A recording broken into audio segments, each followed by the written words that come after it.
Halo semuanya, kembali lagi dengan saya Nabila Permatasari Laksono dengan 3 digit NIM akhir 049 dari Teknologi Rekayasa Otomasi 2023. Pada slide pertama, di session 3 saya akan menjelaskan ROS Industrial dan Motion Planning. Pada session 4, saya menjelaskan Move It Planning, Intro to Planners, Perceptions. Kita lanjut ke pengertian ROS Industrial terlebih dahulu.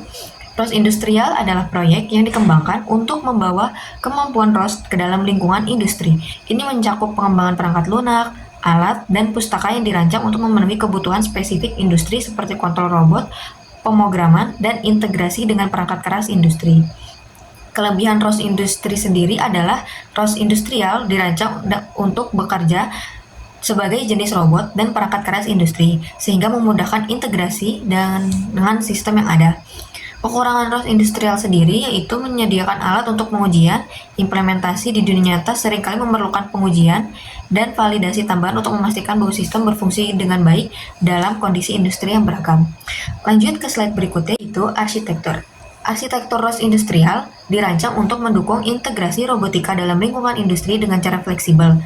Berikut adalah komponen utama dari arsitektur ini. Yang pertama ada node ROS, yang kedua ada parameter server, yang ketiga ada driver perangkat keras, yang keempat ada topik dan layanan.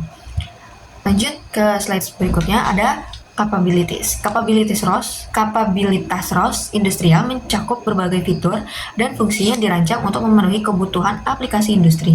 Berikut adalah beberapa kapabilitas utama. Yang pertama ada kontrol robot, yang kedua ada integrasi sensor, yang ketiga ada otomatisasi proses. Lanjut ke motion planning.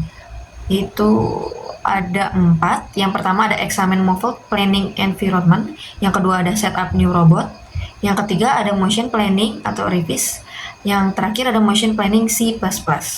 Ada examine movable planning environment. Langkah awal dalam proses perencanaan gerakan yang melibatkan analisis dan pemahaman lingkungan, di mana robot dilengkapi dengan sensor seperti lidar, kamera, atau sensor ultrasonik yang dapat mendeteksi rintangan dan mengumpulkan informasi tentang lingkungan. Yang kedua ada setup new robot, yaitu proses konfigurasi robot sebelum melakukan motion planning. Robot harus memiliki model kinematik dan dinamik yang tepat. Model ini mencakup informasi tentang konfigurasi robot seperti lengan panjang, sudut rotasi, dan batasan gerakan. Yang ketiga ada motion planning RVs. Penggunaan alat visualisasi RVs untuk merencanakan dan memvisualisasikan gerakan robot. RVs juga berguna untuk debugging, memungkinkan pengguna untuk melihat data sensor, status robot, dan jalur yang direncanakan. Yang terakhir, subbab motion planning ada motion planning C++, yang merujuk pada implementasi algoritma. Motion planning menggunakan bahasa pemrograman C++. Kita dapat mengimplementasikan algoritma perencanaan gerakan seperti Rapidly Exploring Random Trees atau RRT, atau Probabilistic Roadmap atau PRM untuk merencanakan jalur robot. Lanjut ke session 4, yaitu pada subbab pertama ada Move It Planning. Move It adalah framework open source yang dirancang untuk memfasilitasi pengembangan aplikasi robotika yang melibatkan perencanaan, gerakan, kontrol, dan manipulasi. Move It dapat mendukung berbagai jenis robot termasuk robot lengan, robot mobile, dan robot kolaboratif. Slide selanjutnya ada Intro to Planners. Apa sih Intro to Planners? Intro to Planners adalah pengenalan dan pemahaman tentang berbagai algoritma dan metode yang digunakan untuk merencanakan gerakan robot. Perencanaan gerakan robot sendiri adalah proses penting dalam robotika yang memungkinkan robot untuk menentukan jalur atau trajektori yang harus diambil untuk mencapai tujuan tertentu sambil menghindari rintangan. Slide selanjutnya masuk ke subbab perception yang terdapat 5 subbab.